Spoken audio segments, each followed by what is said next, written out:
Mi familia es de un pueblo que se llama Santa Lucinda, que está en el estado de Veracruz.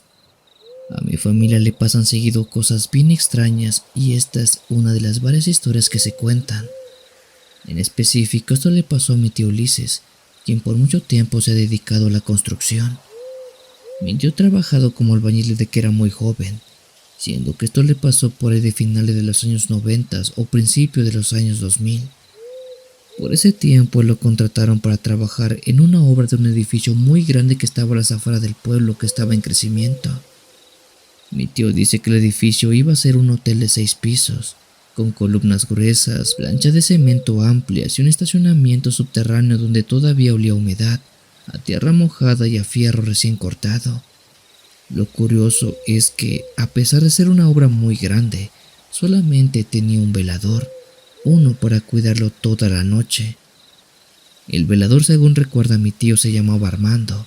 Tenía unos 50 años por ese tiempo y era un señor muy normal según la edad.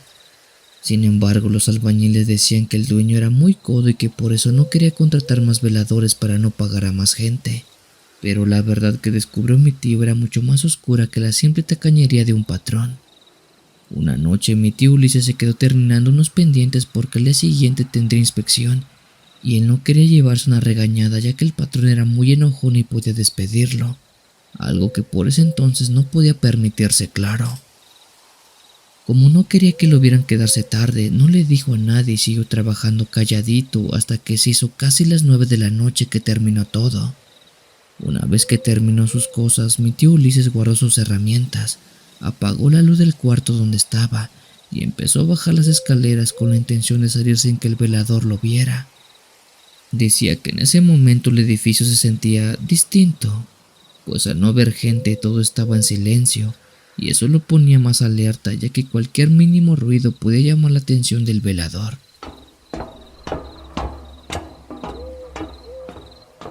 Cuando llegó al primer piso se asomó hacia el vestíbulo en construcción para ver que no estuviera don Armando el velador, y aunque aquel hombre no estaba, lo que sí vio fue otra cosa.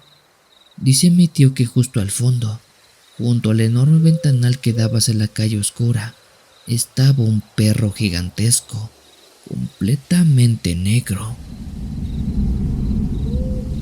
Pero este perro no era normal, era enorme, más grande que un Rottweiler, con patas exageradamente largas, un lomo arqueado y unas garras que rechinaban cuando se movía. El enorme perro tenía también un enorme charco de baba que le caía del hocico. Aquella baba era amarilla, caliente y muy pero muy espesa.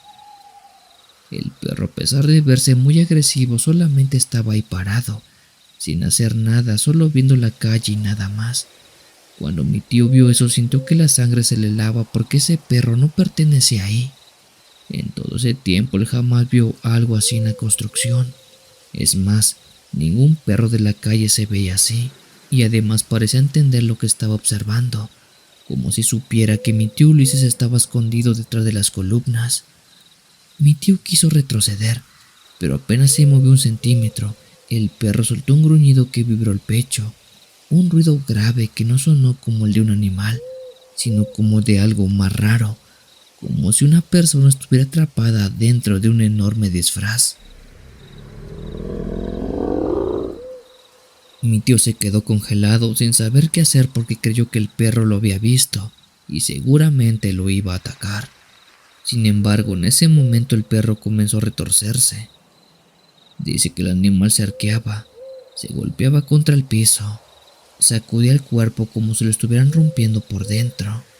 Se escuchaban sus huesos reventarse, sus patas se encogían y el hocico parecía abrirse más de lo normal, y de la bestia salió un ligero aullido contenido para que nadie lo fuera a escuchar. Mi tío Ulises decía que esos ruidos no los olvidaría nunca y hasta la fecha los tiene muy presentes, pues era el sonido de una persona transformándose, con huesos rompiéndose, músculos moviéndose sin forma clara. Mi tío dice que enfrente de él, donde antes estaba el perro gigantesco, ahora estaba el velador. Sí, así como lo oye en comunidad, estaba don Armando completamente desnudo, jadeando, temblando y con la piel llena de sudor. Luego don Armando se puso de pie como si nada, como si no acabara de pasar por una transformación prácticamente imposible. Tomó una toalla que había dejado preparada en una cubeta, se la envolvió alrededor de la cintura y caminó tranquilamente hacia el baño improvisado que había hecho en la planta baja. Por lo que parece ni siquiera se dio cuenta, o quizás sí, de que mi tío Ulises lo había visto todo, pues apenas el velador entró al baño mi tío corrió como loco. Dijo que no sintió las piernas, que tropezó 2 veces y aún así siguió corriendo sin parar, porque sabía que lo que estaba viendo no era de Dios. Cuando llegó a la calle se puso a temblar, jurando que no diría nada a nadie porque sabía que la transformación que había presenciado era la de un nahual, y si don Armando se enteraba de eso seguramente le daría caza. Mi tío siguió trabajando en la obra varias semanas más y nunca dijo nada, pero siempre sintió que el velador lo miraba más de lo normal, como si quisiera recordarle que él sabía, como si lo estuviera vigilando no por seguridad del edificio, sino por vigilar que mi tío Ulises no abriera la boca de más. No fue hasta después que mi tío se enteró por chisme de otros albañiles que el dueño del edificio era el único que conocía el secreto del velador y por eso solamente había contratado a uno, pues no necesitaba más guardias de seguridad, porque ese velador cuando se transformaba podía cuidar todo el edificio él solo. Con el tiempo mi tío dejó ese trabajo y se fue a otra obra, pero no se fue por cosas del nahual, sino se fue porque le pagaban mucho más en el otro trabajo. Lo que sí dice mi tío es que ese señor Armando nunca más lo volvió a ver, únicamente convivió en aquel trabajo que compartieron, pero en el pueblo ya nunca más se supo de su paradero, del famoso velador nahual.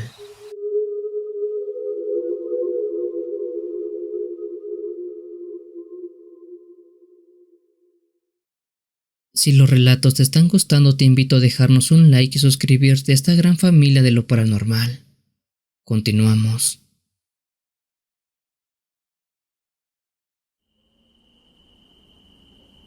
Buenas noches familia CH, mi nombre es Noemí Sánchez, tengo 19 años y envío esta historia desde la Ciudad de México esperando que pueda ser contada. Como tal, esto no me pasó a mí sino a mi papá de nombre Laureano, que por mucho tiempo se ha dedicado a la albañilería. Él trabaja por una empresa constructora que opera en el centro y sur del país, así que cada que sale un proyecto grande es enviado a trabajar a diferentes lugares. En el año 2016 a mi papá lo mandaron a las orillas de Mérida, Yucatán, para construir una obra que no era tan grande pero sí muy bien pagada. En esa ocasión dice, llevaron a más de 20 albañiles, claro, todos de otros estados para la elaboración de una casa por parte de un hombre de mucho dinero, que estaba mandando a construir su edificio en medio de un terreno rodeado de selva bajita. Desde el primer día mi papá dijo que se sentía un tanto raro, como si el monte estuviera observándolos, evaluando quién entraba y quién salía. El dueño estaba desesperado por terminar aquella casa, porque los albañiles locales simplemente se habían ido, así que no pensó 2 veces en traer gente de fuera para que pudieran terminar la obra. Lo que sí es cierto es que nunca les dijo por qué los locales nunca más quisieron trabajar en aquel lugar. Mi papá recuerda que desde la primera semana todo empezó muy mal. Un día dejaban las herramientas acomodadas, cucharas, palas, cinceles, y al día siguiente amanecía todo tirado en el monte, como si alguien las hubiera aventado con mucho enojo. Otra vez levantaron una pared completa de bloques alineados. Cuando regresaron al otro turno, los bloques estaban en el suelo como si alguien hubiera metido una mano enorme por debajo y los hubiera volteado de un solo golpe. Había días donde excavaban hoyos muy grandes, parejitos, listos para meter los castillos, y al amanecer estos estaban llenos de tierra otra vez, pero no de tierra manchada, sino de tierra bien compacta, como si alguien hubiera rellenado con mucho cuidado y borrado el trabajo que habían hecho un día anterior. Mi papá pensó que algún vecino chismoso, algún borracho o algún malviviente estaba haciendo aquellas travesuras, pero el patrón le decía y les juraba que nadie tiene acceso a aquel lugar. El terreno es mío, está bardeado, está cerrado, nadie más puede meterse a ese lugar, les dijo el dueño, pero ellos sabían que había algo más que no les estaba diciendo. Como todos eran foráneos, no conocían las historias del lugar, así que seguían trabajando nada más por necesidad. Hasta un día que mientras estaban colando un muro, uno de los albañiles pegó un grito. Mi papá volteó y lo vio muy pálido, señalándose la fila de uno de los árboles delgados que estaban cerca de aquel terreno. Ahí entre la sombra de los árboles, mi papá juró que vio algo moverse, algo muy pequeño, como una figura de un hombrecito pero chiquito, como si fuera un adulto del tamaño de un niño de unos 6 años, con manos muy delgadas, piel gruesa y unos ojos demasiado grandes para su rostro. Ese ser se quedó mirando unos segundos y luego salió corriendo como si nada, aunque sus piernas parecían moverse más rápido de lo normal. Cuando él contó esto, los demás no lo tomaron en serio, hasta que lo vieron por segunda vez. Otro albañil escuchó pasos arriba de la losa recién colada y cuando subió a revisar, vio a uno de estos seres, a un hombrecito viejo agachado, tirando piedritas al vacío como burlándose. Cuando el albañil lo alumbró con la lámpara, el ser soltó una risa muy burlona, un sonido que no venía exactamente de la garganta, sino que venía de todos lados del bosque. Fue cuando se dieron cuenta que lo que aparecía en aquella obra era algo más. Tiempo después, hablando con los vecinos, uno de ellos les contó lo que ahí pasaba en verdad. Le dijeron que esos seres eran aluches, guardianes antiguos de aquel terreno, protectores del monte, traviesos pero poderosos, y que llevaban semanas haciendo de todo para evitar que esa casa se construyera. Los locales no querían meterse en aquella obra porque decían que ahí había un caanche, o sea, un altar antiguo, y que el dueño de la obra estaba construyendo sobre algo sagrado. «Ustedes no deberían estar por acá, muchachos», le dijo un señor que vivía cerca del lugar. «Ellos, los aluches, no los van a dejar terminar así nada más la casa, porque este es un centro ceremonial y ustedes están invadiendo su territorio». Y aunque todos los albañiles eran foráneos y no trataban de creer en esto, el miedo terminó por convencerlos de que ahí, en ese lugar, pasaban cosas bien raras. Dicen que una vez una cubeta con mezcla salió volando desde lo alto de un andamio. En otra ocasión, los cables eléctricos de la casa parecían amarrados alrededor de un poste como si alguien hubiera jugado con ello, lo cual no tiene nada de sentido. Y otra noche, cuando mi papá y un compañero se quedaron a terminar un colado, escucharon risas agudas detrás de los sacos de cemento. Claro, al ir a revisar vieron pisadas pequeñas marcadas en el polvo, pero las huellas desaparecían al llegar a la orilla del terreno, como si los seres se evaporaran en el aire. Los hombres comenzaron a renunciar uno por uno, unos por miedo, otros porque no podían dormir sabiendo que algo andaba rondando entre los árboles, vigilándolos.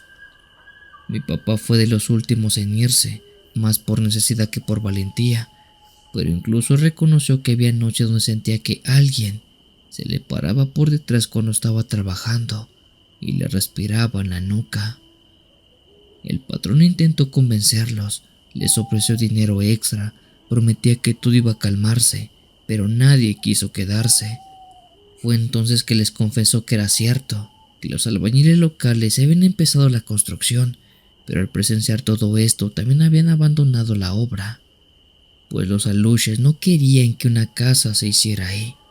Por eso él solo contrataba gente de fuera, incluso esa fue la razón por la cual se atrevió a buscar una constructora para hacer la casa, esperando que los nuevos trabajadores soportaran lo que los yucatecos no querían hacer en ese lugar.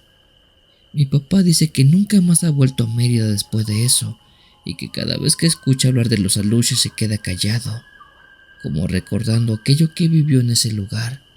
Y aunque él nada tiene que ver con Yucatán, es fiel creyente que los aluches son reales y son más reales que cualquier otra entidad de la cual se tenga conocimiento.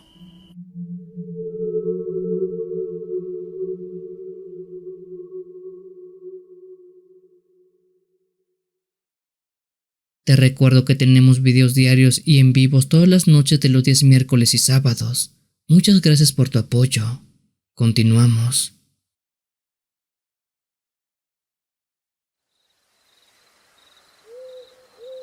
Mi padre se llama Faustino Olvera y desde que era muy joven se ha dedicado a la cuestión de la construcción. A mi papá casi siempre, y no sabe por qué, pero en muchos de sus trabajos siempre le han pasado cosas raras. De hecho, esta es la cosa más rara que le pasó y quiere que muchos más sepan qué fue lo que le sucedió. Por ahí del año 2011, mi papá y un grupo de compañeros, entre ellos mis tíos, los contrataron para trabajar en una obra muy grande, una especie de cabaña turística de un señor de dinero que estaba construyendo en lo alto de un cerro en la Huasteca Potosina. Creo que iba a ser un hotel o algo así. Según cuenta mi papá, en ese lugar solamente había árboles, neblina y caminos angostos. No había mucho, tal vez una que otra pequeña casa y un pequeño pueblito más abajo, pero realmente estaban muy solos. Cuenta que los dueños querían avanzar rápido y por eso les pagaron el doble por trabajar también en las noches, cosa que mis tíos y mi papá también aceptaron. Pero desde que empezaron con aquel trabajo el ambiente se sentía muy raro en aquel cerro, no como si alguien estuviera vigilándolos, sino como diferente. La noche en que pasó todo esto, mi papá dice que el aire estaba tan frío que parecía que la neblina se les metía en los huesos. Apenas tenían unas lámparas colgadas en el techo de lámina y el resto del terreno estaba negro como boca de lobo. Mientras colocaban una pared escucharon pasos entre los montes, pasos lentos, arrastrados, como si alguien caminara con un palo apoyándose. Los trabajadores pensaron que era un vecino, un cazador o algún tipo de teporín corriendo, pero cuando se asomaron vieron la silueta de una mujer anciana acercándose por el sendero. La señora estaba envuelta en un rebozo oscuro, tan encorvada que parecía que su espalda más bien era una joroba. Esa extraña mujer sonrió sin mostrar dientes y le dijo que les traía tamales, para que el frío no les apretara el pecho. A nadie le pareció extraño en ese momento, porque allá en la sierra la gente suele ser muy amable, ya que otras veces la gente del pueblo que estaba a pie del cerro fueron tan amables con ellos y les dieron comida. Aunque claro que una mujer subiera al cerro tan noche a llevarles tamales era signo de algo muy extraño. La anciana les ofreció una canasta llena de tamales envueltos en hojas de plátanos y sin pensarlo dos veces los repartió entre todos. Mi papá recuerda que el olor era fuerte, distinto, dulce pero rancio al mismo tiempo, como si las hojas hubieran sido hervidas con hierbas amargas.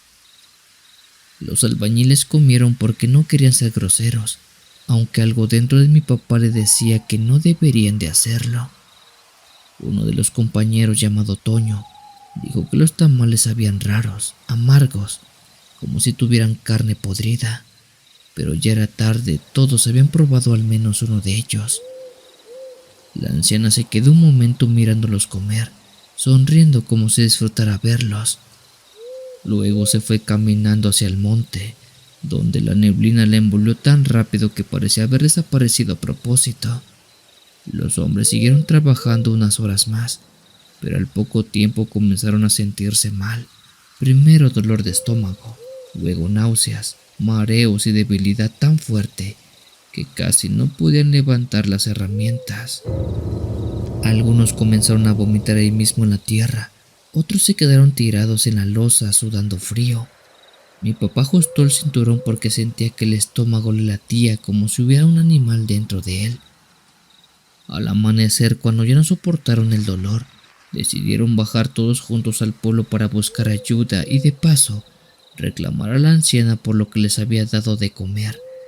Pero cuando preguntaron por ella con los habitantes del pueblo, la gente los miró raro, como si acabaran de cometer una tontería imperdonable.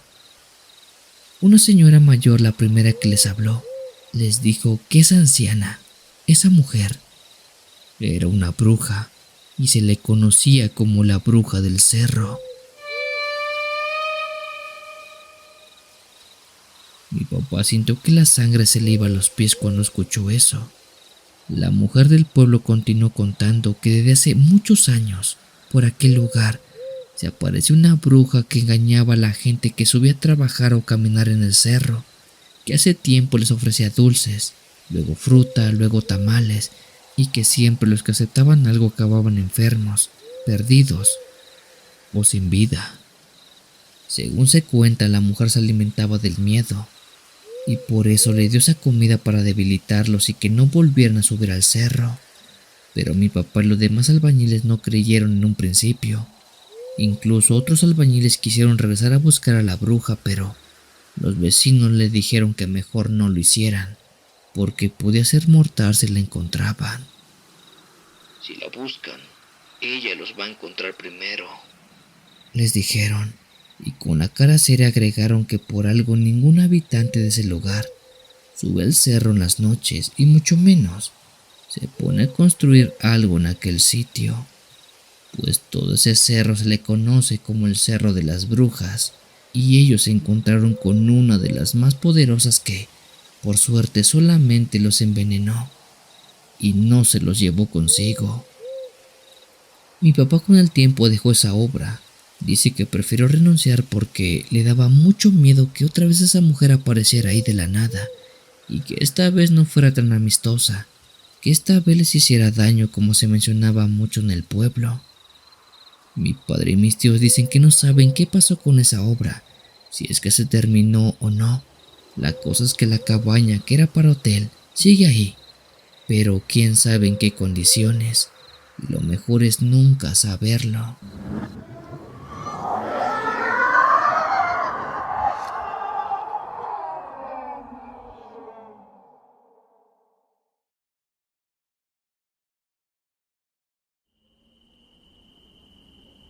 Muy buenas noches familia, mi nombre es Isaac y les voy a contar algo que me pasó hace unos años cuando estuve trabajando como albañil en una obra a las afueras de Zacapo, en el estado de Michoacán, acá en México. En aquella ocasión estábamos construyendo un fraccionamiento, uno nuevo que iba a levantarse sobre un gran terreno, uno que por aquel entonces estaba abandonado, donde antes solamente había milpas viejas y un par de casitas de adobe que se cayeron con el tiempo hasta que las compró una inmobiliaria, claro. Desde el primer día que llegamos a aquel lugar me dio muy mala espina nuestro trabajo, no porque se viera peligroso, sino porque había un silencio extraño que no sé cómo explicarlo. Yo pensé que era cosa mía, que me estaba sugestionando, que al estar tan lejos de la ciudad todo se veía muy raro, muy solo, muy silencioso, pero después entendí que ese silencio escondía algo que ninguno de nosotros, que ningún trabajador, debería de ver. Ya saben, cosas que se ven y que viven únicamente en los campos. La primera semana todo estuvo muy normal, puro trabajo pesado bajo el sol y polvo. Nosotros éramos más de 40 albañiles trabajando en diferentes casas, todo porque la constructora quería que levantáramos aquella obra lo más rápido posible. Pero un día empezamos a notar algo raro. Las cubetas de mezcla que dejábamos acomodadas en las esquinas amanecían tiradas a mitad de los pasillos. Incluso nos tocó ver que algunas daban vueltas como si alguien las hubiera girado o las hubiera pateado. Los maestros pensaron que algún chamaco de la colonia aledaña hacía broma de este tipo, así que revisaron las bardas y revisaron los perímetros, pero nunca encontramos huellas, ni marcas, ni señales de que alguien hubiera brincado la obra. Luego empezó a pasar con las cucharas, con las llaves, con las brochas. Se perdían unas horas y aparecían en otras casas o en otros lados, incluso enterrados en la tierra que aún estaba suelta. Nadie quería admitir que tenía miedo, pero todos lo sentíamos, especialmente cuando empezábamos a escuchar risas, pero no de adultos, sino risas de niños, suaves como si estuvieran jugando a escondidas. A veces venían desde la casa de al lado, otras de detrás de un muro recién levantado, y otras más, de dentro de algunos cuartos donde nosotros ya estábamos colocando puertas y ventanas.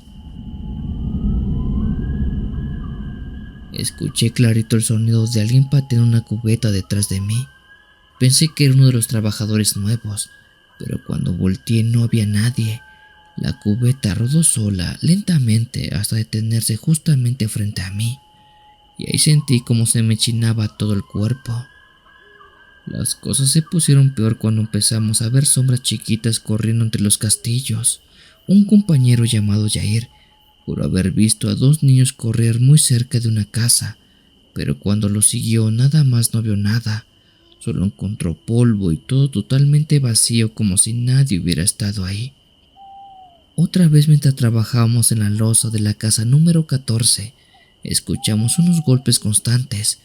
Subimos a ver de qué se trataba porque se escuchaba en el piso de arriba, y cuando llegamos simplemente encontramos nada, pues todo estaba totalmente tranquilo y silencio. A partir de ahí las cosas empezaron a ponerse cada vez más extrañas. Tanto los maestros como los chalanes no querían seguir trabajando ahí, pues decían que en ese lugar penaban, que ahí espantaban y no sabían exactamente por qué eran niños los que hacían esto. Fue entonces cuando uno de los vecinos más cercanos a aquella obra, una señora que vivía unas cuantas cuadras y que tenía una pequeña tienda en la cual nosotros a veces íbamos a comprar algunas bebidas, nos contara algo que sonara muy extraño. Ella nos contó que ese terreno hace mucho, pero mucho tiempo, tuvo un pequeño internado, pero este se quemó y muchos niños fallecieron porque las puertas estaban cerradas con candado. Y probablemente por esta razón era que penaban niños en toda aquella zona. Después de que nos dijo eso, nadie quiso confirmar la historia porque los papeles del terreno estaban perdidos, pero los residentes siempre decían que se escuchaban niños jugando por las noches, corriendo entre lo poco que quedaba en el lugar. De hecho, fue por eso que la constructora lo compró muy barato, pues aquel terreno nadie quería adquirirlo. Nosotros no sabíamos si creer o no, pero después de haber vivido tantas cosas y haber escuchado esas risas, nos quedó muy claro. Después de todo lo ocurrido, yo no quería quedarme más tarde a trabajar porque a partir de las 6 de la tarde nos empezábamos a dar cuenta que los ruidos y las apariciones se hacían cada vez más fuertes. Se escuchaban pasitos cerca de las bardas y también nos aventaban piedras, pero nunca sabíamos de dónde. A veces eran pequeñas, otras veces más grandes, como si intentaran hacernos daño. El día que renuncié fue después de lo que pasó en la casa número 9. Recuerdo que estábamos emparejando un muro cuando escuché que alguien me habló, y recuerdo perfectamente que me dijo: Estoy aquí. Pensé que era uno de mis compañeros, pero cuando me asomé al cuarto vi a un niño parado en el rincón, de espaldas, con la ropa sucia y el cabello quemado en las puntas, como si estuviera chamuscado. Recuerdo que le dije, oye, ¿qué haces aquí? ¿Estás bien? Pero cuando di un paso hacia adentro, el niño desapareció como si nunca hubiera existido. Enseguida sentí paso detrás de mí. Cuando volteé no había nadie. Solamente se escuchaba una risa muy rara en aquel cuarto, como si alguien estuviera conmigo, pero no había nadie. Esa misma tarde recogí mis cosas y me fui sin decirle nada a nadie. Muchos con el tiempo hicieron lo mismo, y aunque esa obra con el tiempo sí logró construirse, sí logró terminarse, la cosa es que aún siguen espantando en aquel hogar. Tenía unos conocidos que compraron una casa en ese sitio, y para mala suerte dicen que se ven niños corriendo en los patios, o se oyen voces y risas de pequeños en todo el lugar, pues muy seguramente en aquellas casas, en aquel condominio, siguen penando los niños que quedaron atrapados en aquel incendio.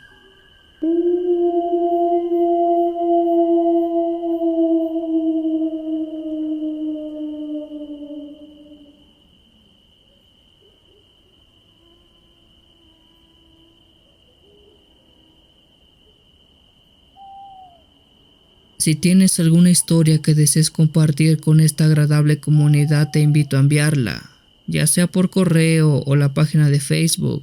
Los links están en la descripción del video. Te agradecería actives todas las notificaciones para estar al día con los relatos que se suben a diario. Muchas gracias por dejarme llegar hasta tus oídos. Yo soy el Cuenta Historias. Te deseo una linda y oscura noche.